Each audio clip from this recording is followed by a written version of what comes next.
Bum bum. Here I am, waving my hands as we sync the servers up. Got to get them all lined up. We got more than one place it goes live to, so you might see this show from anywhere you might be, dude. Okay, so we're getting servers, we're getting everything synced up, lined up, ready to go. Cause that's what's up. Come on and stay for the show. It's about to go on. If you're watching on Twitter, yo, I'm here today. I'm about to be going. Just give me a few more seconds for this to start. For real, just sit there, say, hold tight. Hold on, wait a few more seconds because it just might be about that time. And thank you everybody for joining the show. Um, it is me, 3D, and I'm hoping today to change your perspectives on. Well, I mean, I guess you see the title. We're going to be talking about Macintosh hardening. That's right. Last time we did Windows. This time we're talking Macintosh, and there's a reason for it. But before we get to it, we need to go ahead and bring a thanks to the sponsors. Because I want to go ahead and thank RoundlyX.com for sponsoring the show, including Bitcoin Live Network. And basically, RoundlyX.com will allow you to round up your DCA purchases, or allow you to DCA by rounding up your purchases with crypto. So when you use your card, you have it linked up, use your card, you buy something, it rounds up your change up to the next dollar, and you have it set up to where it purchases you some form of cryptocurrency when it does that. And this is like the easiest way to DCA into cryptocurrency. One of the things that they have in there that I really like is the ideal bumps, and that's just basically heads up on stuff that's coming. And I really like that part because some of the bumps they get are really good. Now, all I want to say is when you go and sign up, if it's your first time signing up, you use the code right above you, 3D Changes Perspectives. Oh, I'm sorry, Changes Perspectives, and get a free $15 in Bitcoin today. Now let's go ahead and roll on with the roll on to the show on.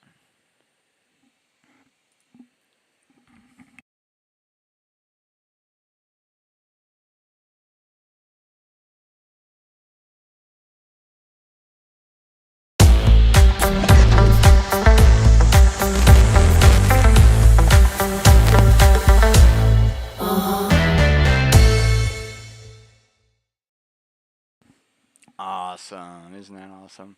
I really like that intro. Thank you so much, RoundlyX.com, for sponsoring us and help us with that intro. Go to RoundlyX.com and round up to DC into crypto today. Awesome sauce. Now, today it is just a continuation of hardening systems. We've been hardening different things. We've hardened our I'm sorry. We have hardened our Opera or our browsers before. We've hardened Windows now. So we're just continuing on to get the next one, I guess. We want to make sure that Macintosh users, your Apple users are covered. Now, this isn't going to cover maybe exactly all the mobile stuff. I might have to do one completely different just for mobiles. But this is going for mostly your hardline device, your actual Mac.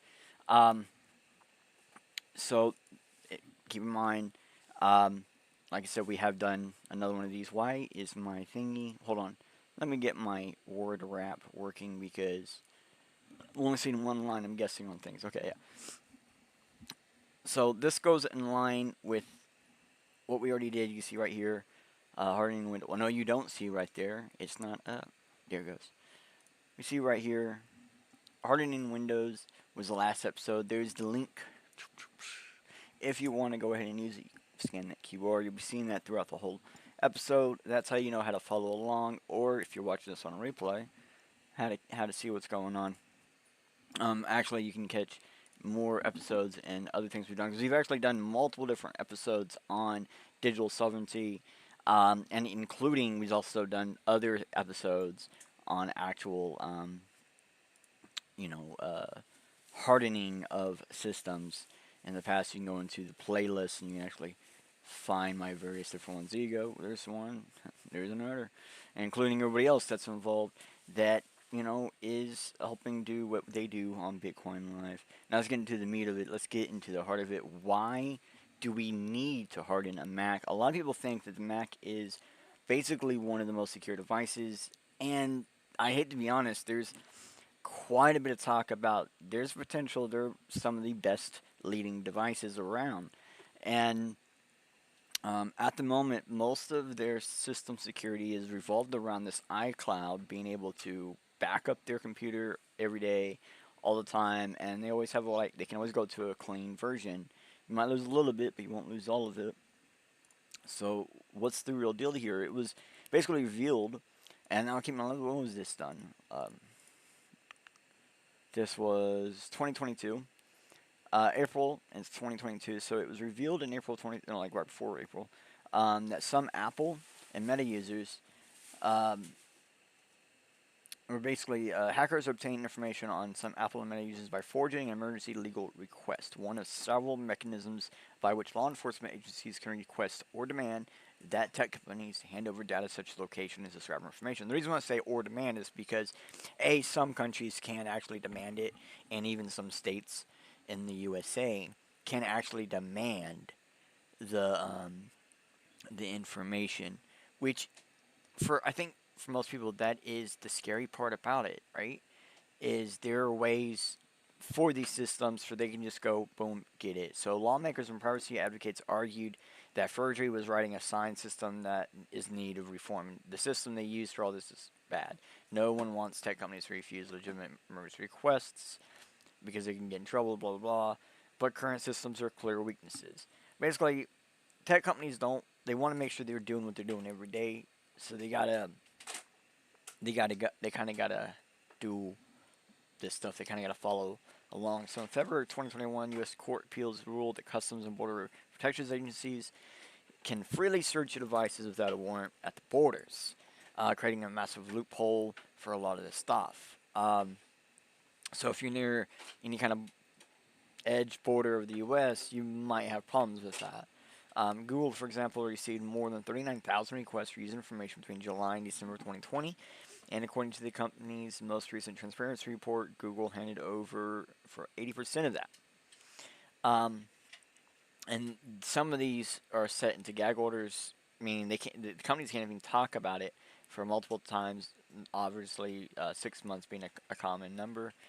So yeah. It's like we've talked about this stuff before, but I just kind of want to remind you that even Apple has admitted to having problems with this stuff.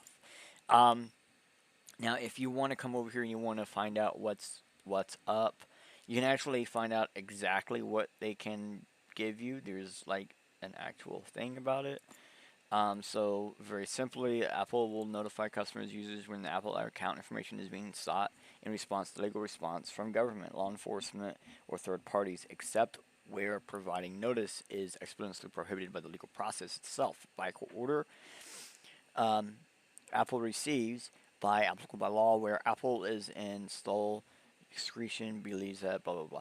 So yeah, they have a thing for it by order. And we also just read about how that order system is actually messed up as of 2022. This is, from my understanding, yeah, like straight up 100% like current. Here you go. Here is their actual PDF. So if you want to check that out, because there's some countries that basically they just have to give up the data. And that's what we're talking about. EU, some parts of the EU and other countries that's not USA, where Apple is main at. They basically just have to give up whatever information is asked for. They don't have a whole lot of choice in it. And a lot of times it's like give up the data and then complain and then try to say that we did something wrong. So let's get to the main point. Now, I found out that the link I was giving last week didn't work for a lot of people, even including me. Like a few days later, it just wasn't working right. So here is a link that should work all the time. And this is just hosted on GitHub. So if you're wanting to go just check it on GitHub, pull out the code, and run it locally, it will work that way. We're going to go basically through these same steps. We're not going to go through all the steps, but we are at the same time going to go through all the steps. Like the whole point was you watch the first one, you watch this one, you get to see how all the steps kind of work, bunch of tips and hints about all this stuff, and how to do it specifically for each type of operating system, in this case Windows and Mac. So we need a fresh start, we need a clean install of the system. Let's actually bump up the wording a little bit. We need a clean install, we need a local operating system. Mac is the king of the iCloud, the cloud system. Online operating systems. iOS, interactive operating systems, is an internet-based system. All their systems are iOS in some form. So, can we actually do this? Yep. I have gone through the steps. We got this. This first major hurdle, we got this. Okay, other stuff is going to be pretty, like, it's going to be in the tips and stuff. It's like, we're going to show you kind of how to handle your own data. Maybe how to, like, do stuff without automation, even though there is specialized programs on some Mac devices that come with the Mac that the Mac uses to automize itself, that users can use to automize itself. I don't know if they're in new releases. OS X and Snow Leopard had it, and previous ones before that had Automa or some form of Automa. And that would allow you to automate things. And that's you telling it what you want done, which, if you have that, you can also go in there and see what automates are already made and turn them off and stuff like that. You can also change them. So you can actually do stuff yourself, as in you can do your own automation yourself if you have those setups, because Mac is designed around that allowance, while Windows actually isn't. Device as a shell. We're going to show you more how to do this. Device as a shell. And some of the tips we're giving you today for this is also going to help you on Windows users too, and Linux. Go accountless. Yep, we already talked about that. Give up no data. So we're going to do everything we can without giving up any data. We're going to do everything we can without using accounts, or we're going to use a local account system. Regularly back up your data. Obtain what you can. BitTorrent, everything else. Use sandbox login programs. That we want to show you today. Don't keep temporary internet files. We showed you how to do all that last time. Stay vigilant. Don't think you gotta just stop. You gotta keep up with this. So we're gonna jump into it. We're gonna go like nothing ever happened. Okay. Yeah, there we go. So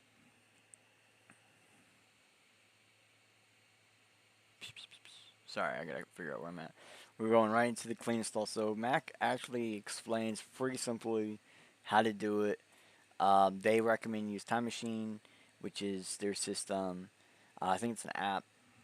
There's also I think it might also be the iCloud thing, but the problem is there's different ways to do this depending on everything about your Mac. And one of the good things to think about, like, is Intel-based Macs and stuff like that are old Macs, and the M1s and M2s are the new Macs. So that's how I look at it. So if you want to do a clean install, like, we're gonna basically, I want to make sure you have a way to do it regardless of what kind of Mac you have. And here they're gonna break down a bunch of these, like how to do it and stuff like that. And because like I said, depending on what you have, depends on different little details to the point, and it can be complicated. So we see there's like 3 main ways to do a clean install.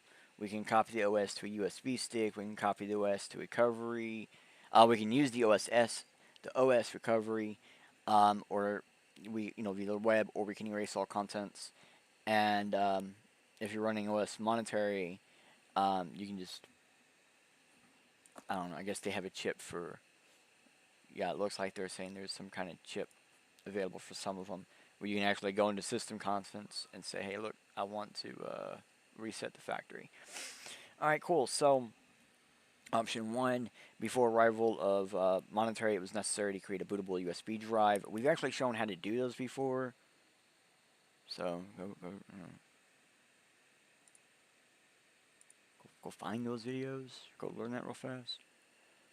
Um,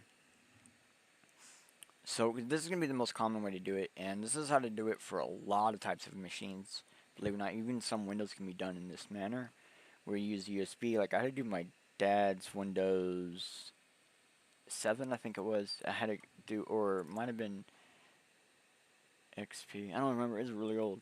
And I had to do a USB rebootable drive from the computer, and then I was able to restore it to factory there. So this is just a common practice. Um, you can come in here and you see how to do everything, which is pretty simple. In settings, go to general, go to transfer, so your system preferences, settings. Now the reasons why I want to show you these pictures, system preferences, show you how to find this stuff, is you're going to need to know this. Not every Mac user knows how to find this type of information, like this page. So open system settings, system preferences in this case, click on general, click on transfer or erase, choose erase all contents. So I mean, like, it's helpful, right? And that's why I wanted to give you guys this site, because depending on which one you have, you're going to need to know how to do all this. But something you'll see in here over and over and over, ID, Apple ID, Apple ID, Apple ID. Yep, it's going to happen. So here's how you do it on recovery. This is going to be from like the M1 Macs. These are the newer Macs. And you see there's utility for it. Pretty simple, run it, do it. You can also use disk utility to do some stuff. We're going to show you how to use that later. Here is a clean install from a bootable USB. At a glance, you're going to need at least 15 gigabyte or larger USB, so I would recommend 16 gigabyte minimum. Here's how you do all this, basic stuff. And if you're installing the latest OS or installing a new version of Mac, the next step is relatively easy. So it's simply like get prepared to, you know, install it. You're getting everything set up except for installing it. So you're downloading the information.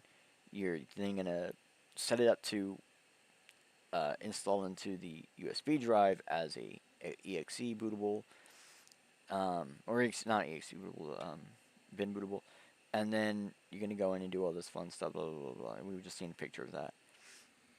Yeah, so you might need to like do a partition, little things like that. There's a bunch of little tips and tricks. It's a really great site. Macworld is one that you're gonna go to for a lot of Mac help, for general help. Even if it's like kind of complicated, it's still general help. They're really great. iChimp is another one where it's good for information, but they do always try to sell you stuff, so it's a hit and miss on some of the information. And again, they're gonna go over the same kind of thing, but they're talking now about like unlocking your iPhone and removing iCloud from MacBooks. So iCloud is a lock available on M1, M2 MacBooks, some of the Air laptops, some of the Apple T2 chips. Basically most of the laptops since 2018. The activation lock is known as iCloud lock in the past, and it allows Find My Mac to work. So when you're looking at this, it's a type of EFI lock. It's just, right? It's just a really fancy lock. It's one of the ones they sell. Here's the different ones they have. This is kind of strange. Like everything I read on this, it seems counterintuitive. So on the screen, iCloud activation lock error message prevents you from using the Mac solution, the Apple ID, and the password switched off the Mac. If you can't remember your password, use I forgot website to remember them. Go to the website and follow on the screen instructions. So there's the website you go to. I forgot.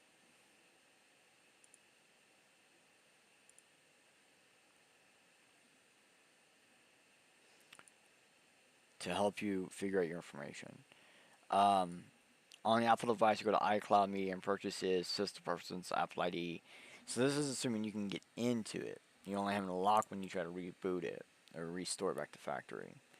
If it's on a Mac, it's going to be Apple Menu, System Preferences, Apple ID, then iCloud, Find My Mac. On Apple iPhone, it's kind of like this. You can even do this from the website. You can actually do it from your Apple account, which is really nice to know. You can actually just straight click on remove. You just go to devices, go in, sign in, go to devices, find the device, and then there's a remove from account. And if you're gonna like sell your Mac or anything, you actually need to be doing that too in the first place. It'd be really bad if someone got a hold of your Mac and you didn't sign in iCloud and they were able to get in. You just won't have a lot of advertised services, blah blah blah, things like that. So they want to advertise, sell you this. Okay, so let's not do that. Let's figure out how can we actually do this. So activation lock with setting profiles manager. So basically, it's a setting that you can turn on before things happen, but also in here is how to bypass. There's a way to get a bypass code. So I don't know, maybe something you might want to do. Get a bypass code for your activation lock and put it to the side, kind of like a private key. And to clear an activation lock. You don't want it no more because you're about to sell it or something. Or restore it to factory. You don't want that lock on there. So you clear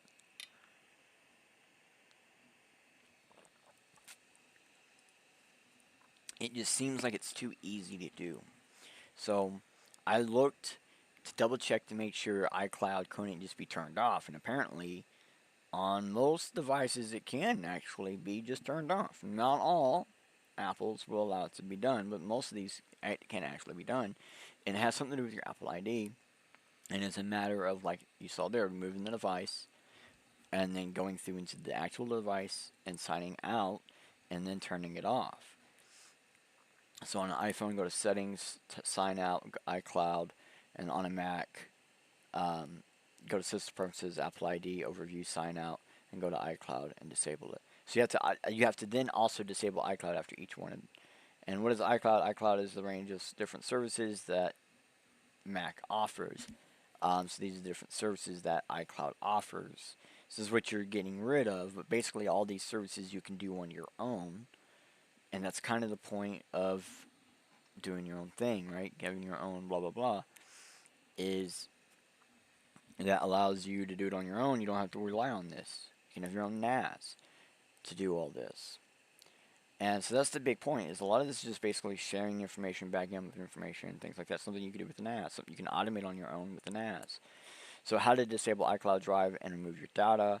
Here you go. It says it's pretty simple. Go to Files, go to Browse, go to iCloud Drive, select the files, move on my iPhone, wait for them to download, and then go, after they're done downloading, go to Settings, your name, iCloud, and turn off iCloud Drive. And then you got to go into the Apple Cloud thing, and like on your computer or whatever, on the website, and remove the phone, and then disable it, and blah blah blah.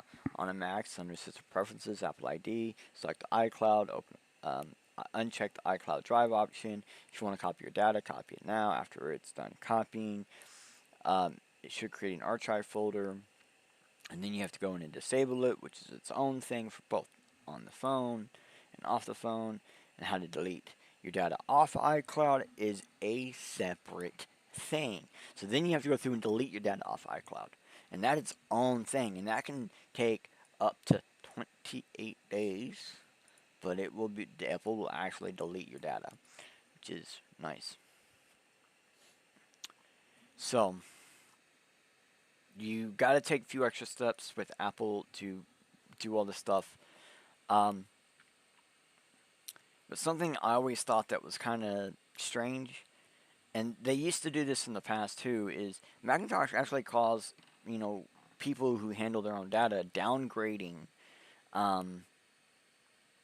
their data. So it's like, they're like, how dare you stop paying for them to do something you can do on your own.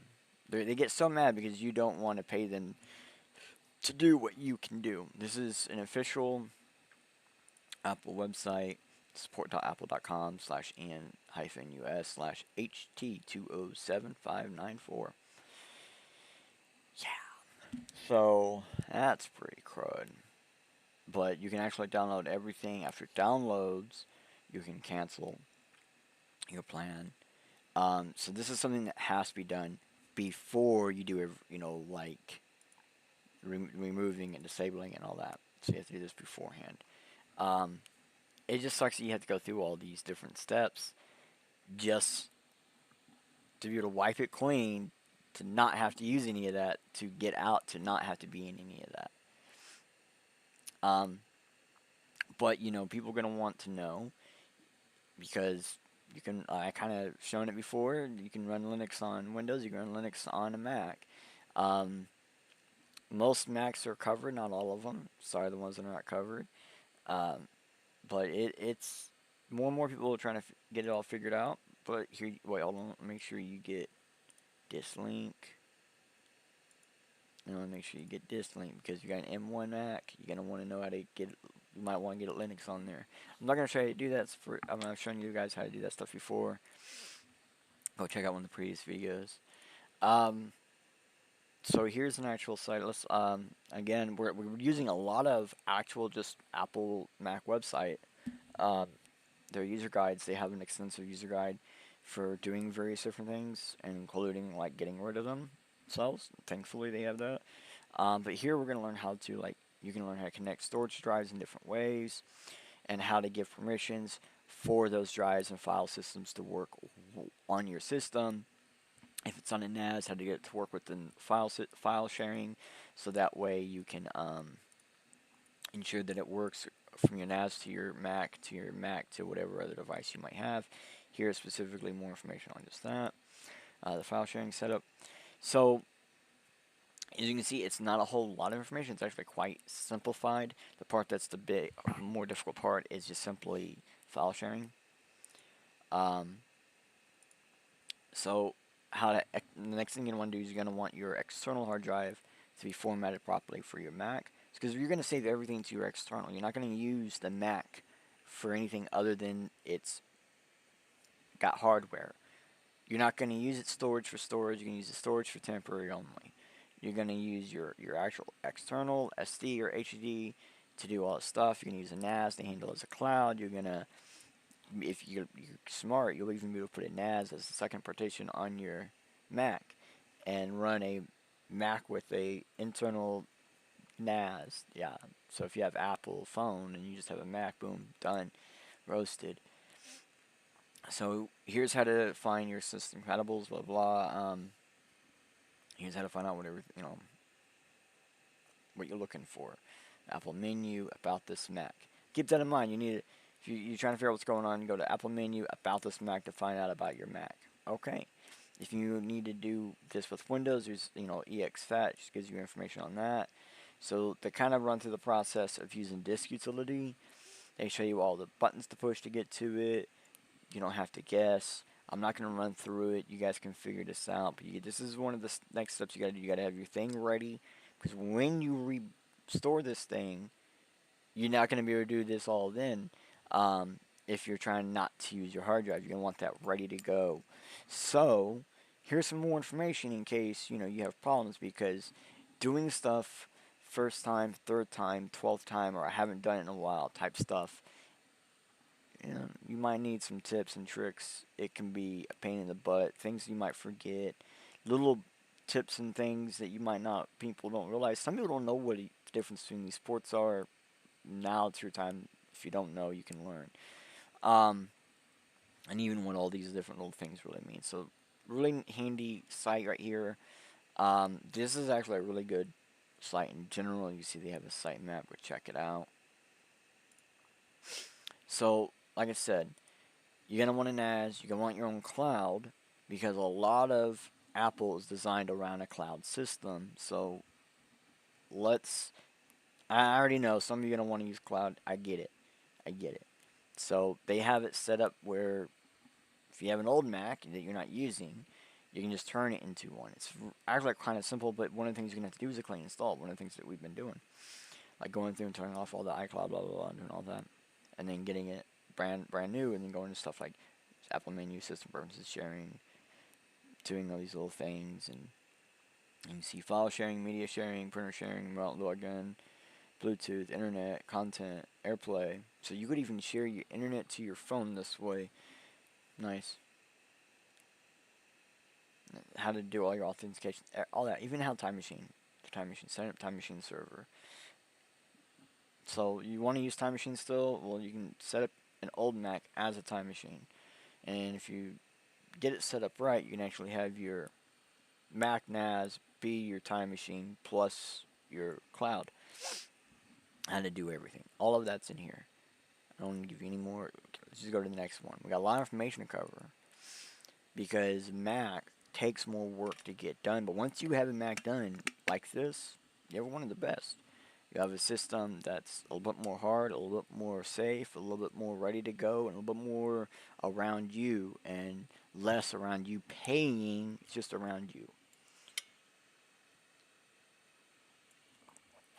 If you want to know, if you want to buy a Mac just to turn into a server, find one that works best for you. Here's some information to basically help you also determine which ones might be a good one to go for, what to look for, what information you, if you don't know, here you go. Here's the basic information. So a lot of people always hear they say, well, I don't know what makes a good Mac server. I don't know what makes a good server. Here's information. It gives it to you. It's pretty simple. It's just a handful of bullet points. Can it be upgraded? Yes or no? If not, you better have extras, yo. Can you have constant uptime? You need that for most things. You got CPU speed. I'm looking at the picture, and the picture means nothing really. You're gonna want storage, and you're gonna want connectivity. You're gonna want bandwidth. Physical space is not really a matter. It's just a matter of what's in, how much storage space and stuff like that. Yeah, so little bullet points. So this guy here, Space Rex on YouTube. I wanted to give this video because some people are, I've been told, are a visual learner, and they would rather I sit here and actually show you guys how to do all this. But there are more smarter people who have better tips on that to give you that here. I'm here to change your perspective on what your Mac is. You thought your Mac was the best machine in the world, and now you're finding out we can make it better. And here's someone to help you do that right here. They're going to turn into an SMB file server. This is one that both Macs, Linux, and I think Windows use. So this is one more robust if you have more than one computer type at home or whatever. This might be helpful for you. So you're going to need to set up and access that drive over your network. So this is going to be helping you there. This is going to go through a lot of these little tips and tricks. Well, tips and tricks like the very basic general things you get looking for, how to find it, what it is, where to click it, where to put it in, and how to verify it's the right thing you're looking at. I don't want to go through all this because we kind of did this not too long ago with a lot of this stuff, but this is something that will have to be done in order for all of your Macs and devices to find it. Especially if you're using a non-Mac, trying to find a Mac, it can be complicated. This guy talks a lot about some of that stuff, if you want to go back in there and listen. Because there's more than one Mac, there's more than one way to do this, there's more than one option for you. So here's another way if you want a slightly older Mac. I wanted, last time I gave you guys some really good general tips for Windows. This time I want to give you good general tips for Mac. You notice we had Macworld. We have some good Mac sites. And if you notice, one of the best Mac sites is actually Apple support. Someone finally did it. Hooray. But here we go. We're at Apple support once again for the keyboard shortcuts. If you don't know your keyboard shortcuts, they can a lot of times give you like special control powers of your your device. It's like when you see someone using the terminal, you're like, oh wow, look at that, da da da da da da da. You know, it's just, I don't know how to explain it. It's just like when you see people doing it, it just makes you go, oh, wow, you can do that. You can alt tab out of things. You know, little things like that. Just, it's nice to know because, you know, a lot of this is going to be reliant on you, them telling you, go to blank. Find the next occurrence in the item previously found to the previous found. Press Shift Command G, so you can find something twice. Oh, I found something. Oh wait, where'd it go? Oh, let me find it again. Okay. Open selected item. Open a dialog. Select file to open. Command O.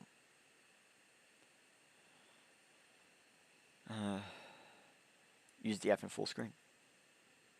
So I mean, like little tips that these sites like this are going to be telling you to do, so you might actually need to know how to do them. This right here is how to encrypt your device, so that way you can have a partition that's encrypted inside of your device. So that way your NAS and stuff, you have a private side inside of there for you. Um, there's other fun stuff here for you guys to check out. Um, wait a minute.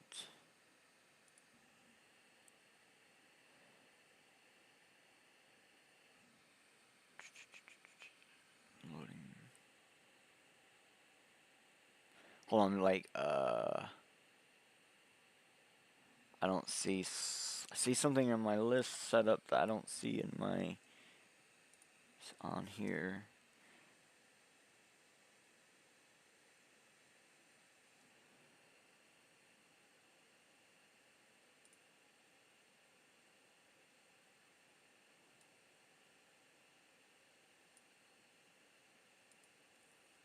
Okay, I'm just a little early. Good, good, good. Well, I wanted to make sure I didn't miss that one. It's in my list. I definitely didn't want to miss it. Okay, so we're going back to hardening. So we've shown you basically everything at this point. You should have gotten the iCloud removed off of your device. You should have gone through and opt out of everything, so that way you got nothing connecting you to block you or anything. So when you reboot it and restore it to factory, you're good to go. Um, we should have shown you, or we will be showing you, that Apple ID and iCloud and the ID for, you know, like the other ID system that's within iCloud are different systems. So Apple ID is can be a local system. Opt out of anything. Apple just don't have internet when you set it up. And now you need to finish setting up your system to harden it. You got your NAS going. You got your NAS encrypted. Part of your NAS encrypted. You have all your stuff talking. So now we need to enable password for waking up your Mac. So basically, we want your Mac, every time you come back, we want your Mac to be locked down all the time when you're not, you know, whatever. So go to System Preferences, Security, Privacy, General, require password after sleep. So if you look on here, require password after sleep. Simple. There's a lot of little features like that. Thankfully, they're going to be stuff like this. Now enable the screensaver. Here's how you enable screensaver. Disable unnecessary app permissions. You basically don't want anything running in the background when they're not supposed to be. Oh, there's that one I was just looking for. Perfect. Like the camera, things like that. So I can tell them, hey, I don't want you using the camera. No, I don't want you using the mic. No, I don't want you using this. Enable password exchange system-wide preferences. I used to have this set up on my Mac, and it basically administrator password. Some people like it, some people don't. There is some people on the security side that says one password the rule and law is a bad thing. I mean, I get it, but it was always sold as an additional password. So it really depends on how you look at it, I guess. And I guess it depends on how you use it. Mac, I believe, it's an additional password. Disable guest user. Perfect. A lot of systems like Windows, they don't want you even being able to turn off guest user. Guest user can just basically be turned on at any point in time. Well, here we can actually turn off guest user for most Macs. They give you a bonus tip: how to show all file name extensions so you don't get confused with what you're using. Nice, nice. Stop Safari from auto opening downloads. The site, you see they're giving some good jelly, but you notice we didn't start at the very top, so keep that in mind. There we go. Stop opening immediately after downloading. Disable Wi-Fi or Bluetooth when you're not using them. A lot of people don't realize that that's actually a thing you can do. Some people are saying use programs to do it. You can do it on your own. It's really easy to figure out and find out. It's just a setting. More settings to consider. Don't enable automatic login. When you first set up a new Mac, you do install a new version of OS X, you create a user account, blah blah. You can set it up to automatically log in at startup. You may want to do this at your home, but your laptop on travel is a serious risk. I don't recommend having any kind of auto login. Like you should be required to put in your password no matter what. Anything that's trying to sense something can be spoofed, faked, or messed with. Here's how you can actually check your OS X settings. Um, for enabling, for example, enabling file vault for full disk encryption. We showed you a different one earlier.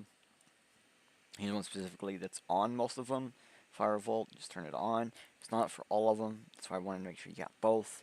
That's why we're having a lot of redundancy on this one. There's like 3 major types of Macs, so there's 5 different major ways to do everything. So keep your location private. Here's how you can keep your location private from your Mac. So now you got everything else turned off. You don't need them having that. Use Safari's intelligent tracking prevention. This is kind of cool. This is kind of like the whole like uBlock origin thing you see right there on the top. Very similar to that setup. Check software updates often. I disagree with this, and you know we argue over here, but on Mac it's a little bit more difficult to verify some of the update stuff. Like it's not like on Windows where we can break down and look at the actual update with the actual code. I can't do that fully here. So we kind of have to.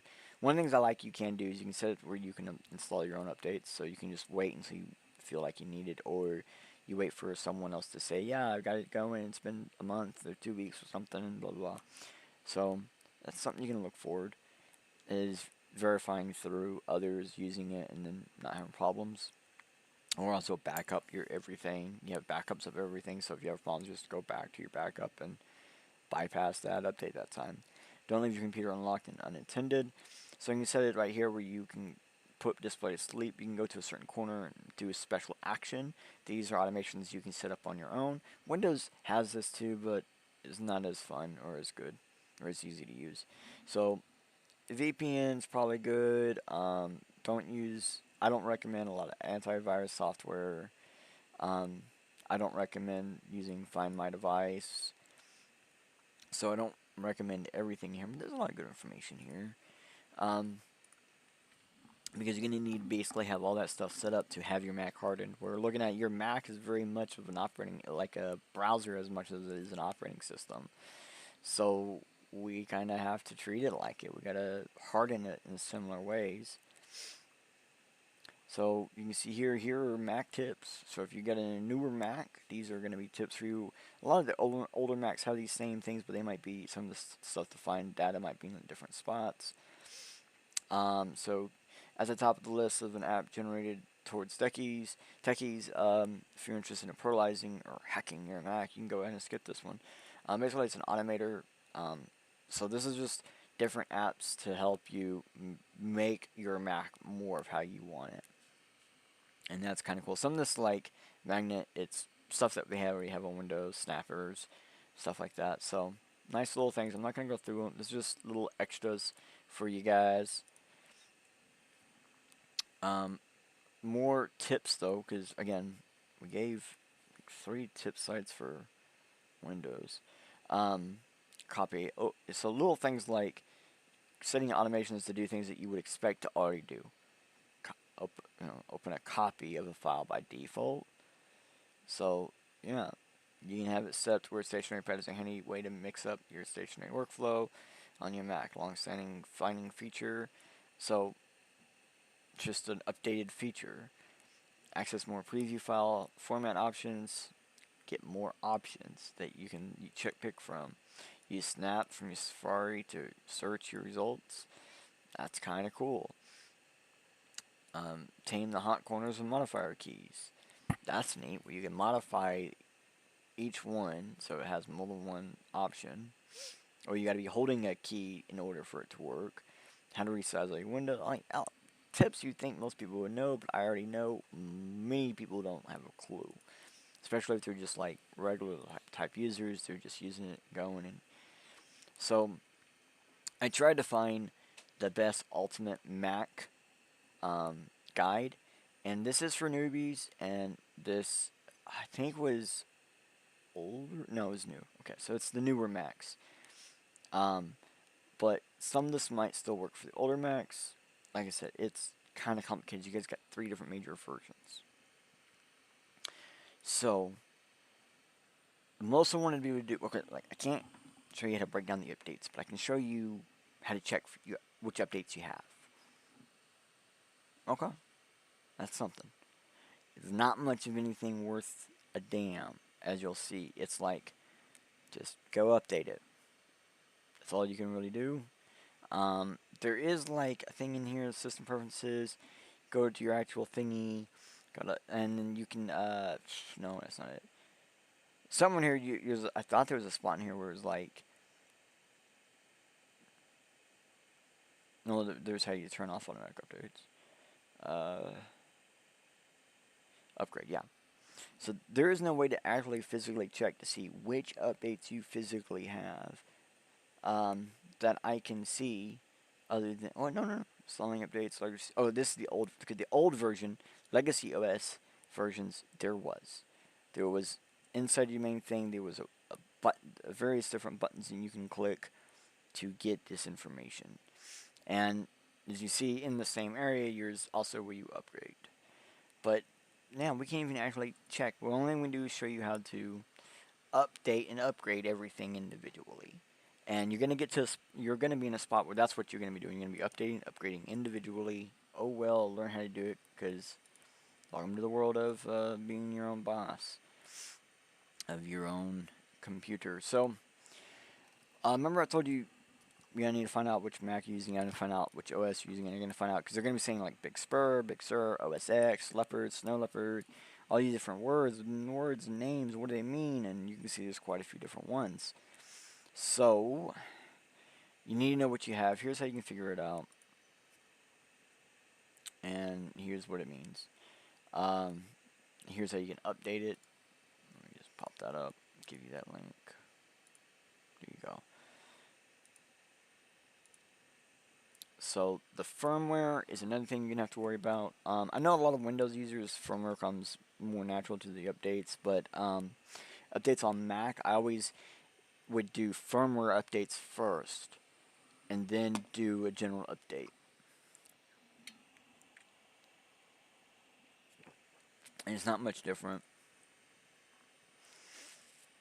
And so when you're doing updates and stuff, you're gonna have problems. It's kind of like how Windows has the blue screen of death. Mac has issues on updates and upgrades. It is what it is. So here's some common tips to help you get unstuck in those different situations. Okay, so remember, gotta stop them from doing things. So one of the big things you're gonna have problems with the Mac is there's a lot of programs are gonna want to start up when it starts up. We want a computer to like have a slow start. We want it to fully shut down and fully turn on. We do not want it to be on a quick boot, but at the same time, we don't want it to like just lag it down where we cannot use anything. You know, we want to have an actual computer too at the same time. So here's how you can turn off things from turning on when you turn on your computer. Something you think would be pretty simple, but for some reason with Mac, it's a special thing. Change privacy and securities on Mac. So basically, this is going to be what is the privacy and security setting and what does it do. So in privacy and security, it actually even tells you how to get to it. Boom, right there. And here's what they all do. So you can actually figure out what all of them do. You don't have to guess. It's right there. Just figure it out. You can learn. Hooray, we can now know what everything does do and what it means-ish. You can also click on here and change, you see, OS versions. So you can see this is not for all OSs. I tried to get you all the other ones. I'm trying. There is, I think, a completely different site for OS X versions for the same page. And you see blocking connections with the firewall. That's going to be a common thing with Mac. You're going to want to block unwanted connections and things like that. And you see we have a little bit more options here. So nice, and it's pretty straightforward. There are information you might need to know about this for, so I don't know, that's probably why they're in conjunction. Um, so like only have apps you don't use in the background and don't want to turn on because you don't want to directly. Oh, that's right. Here. Alright, so you only want to have apps that you. The only apps you want to start when your computer starts are apps that you don't use in the background and you don't want to turn on because you don't directly use them. For example, like an IPFS node or a PTC node or a peripheral needed application. Like I have a couple of I have a mouse that requires a specific app, so that app comes on with the computer. So when I do plug in the mouse, it runs, it works. So that's just simply stuff that you use, but you don't directly use it. Or when you do need the item or the thing, it needs to already be running for it to turn on, for it to work right. So that's really what you want to set automations for. And that's about it. And like things like this, security automations, blocking firewalls. Or blocking through your firewall. Wait, what? Okay, sorry. I think he's jumping all over the place. I wanted to give you guys this site. This is the intro to app security for Mac OS by Mac. This is trying to help you do the thing that we're talking about via them. Here's how you download the guide as a PDF. I already can get my mouse to work now. I already clicked on it and already opened it on accident. I ain't gonna go through here, but it literally has information about things that some of you are not even gonna want to know. Some of you are just gonna want to see like charts like this.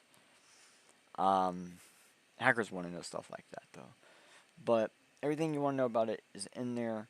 So one of the big things that you're going to want to do is because you got everything running on your hard drive, you're going to want to sandbox apps.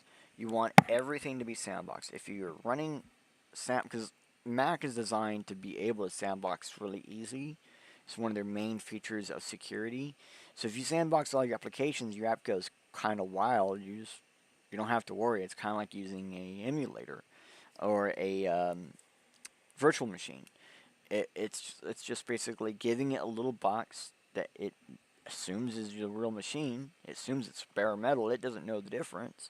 The apps, and this will actually allow your apps to work better natively off of your hard drive. Yeah, sure, I know apps can work like off your hard drive or whatever, but this will actually there's a way to sandbox it to where when the app does whatever it does after you close the sandbox, there's actually no files stored from the app on your main drive. It's stored into like a temporary file in your external, thanks to sandboxing. So this is the all sandbox information you're ever gonna need about doing it on your Mac. I'm not here to give it to you. I'm not here to show it to you. I'm here to deliver it to you for you to do it. It is just a simple go from the top down to the bottom, just one step at a time. You get through it. Once you have it running, you can do more or you can stay there. It's fine. You're going to have problems. There's always problems with Mac. Anything with Mac that's designed to help you has problems. Here's ways to fix it. Cool. So here's a really cool site, Sentinel-1. They do these like blogs, but sometimes they're pretty good, as you see here. A deep dive into trending trends, emerging trends, and evolving techniques. And they're talking about with malware and stuff like that. So this is literally a blog. You can actually listen to it. There's a little thing right here. You can listen to it. See a little notey thing pop up right there. So you can listen to it. You can read it. It's your choice. You can view it. It is a trend on how malware is working right now. And going to the site, it's good for security listens. But like I said, sometimes it can be a little like paid advertisement, so be careful. But here's a really good one to help you figure out how you're going to get screwed over so you know how to help lock down your device, because staying vigilant is the most important part. It's going to be one of the hardest parts. It definitely going to be worth it, though. Every step of the way you go staying vigilant, staying vigilant, staying vigilant. Just giving you just tips and tricks. So, whew, I really didn't think I was going to make it through it because basically it's all the same stuff, but 3 times of it because it's just Mac alone. But it's worth it. I think it's really worth it. If you go through the steps and you do all the same things, whether you're running Windows, Mac, or Linux, you get a clean install, you get everything, all the cloud services opt out and turned off and cut away before you do your clean install. Then after you clean install with no internet, you do a local um, account and you run everything yourself. You learn how to get up a NAS running, or you buy one and run it, plug it in and run it. You figure it out and you get it going, and you become the ruler of your own digital domain, like you kind of want to in the first place, you know. So I think that really does cover everything over these last 2 episodes. We still have a Linux episode to cover, which we've kind of already done a bunch of those, so it's going to be a completely different type of warehouse. We're going to have a little bit more fun with it and what we're going to do. Because there's 2 different main ways to run Linux. You got your Arch and everything else. So this will basically help keep your Mac secure. That will help keep Windows secure. Next will keep your Linux secure. So no matter what device you have, again, same principles. Clean install, local, device as a shell, running NAS on your own, sandbox as much as you can, emulate anything else. And the great thing is, some of these practices, like I just said, devices, shell, NAS, and network driving yourself with sandboxing all your apps. That's actually common practices with Macintosh still, thankfully.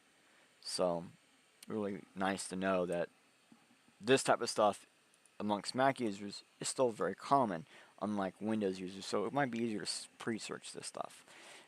So today, if it showcases anything, I hope what it does is it just shows you that your operating system that is 99% designed to just keep multiple copies of everything in case something happens. They can round you back to it as a form of security. Is 100% online needs service. Can be turned mostly offline, which is enough to begin the steps of taking back control over your digital sovereignty. The operating system is even designed against us, the users. USERS. Us plus ERs. Users. And yeah, sometimes it does feel like companies nowadays put their customers to the ER. That's us in the ER, just with stress alone. So use the information from today to practice some of the ideals shown. Maybe try a fresh install in an emulator or on an old device or someone that's wanting to do it so you can practice or something. And if you look on YouTube Live, you come back to the Bitcoin Live Decentralized Markets Networks with the other ones or other people, you'll find other episodes we've done about these things. Learn how to do all this stuff, and you'll be able to take control. Because, I mean, that's what it's all about, right? Us being ultimately in control of what we do, so that way, we can do what it is we want to do.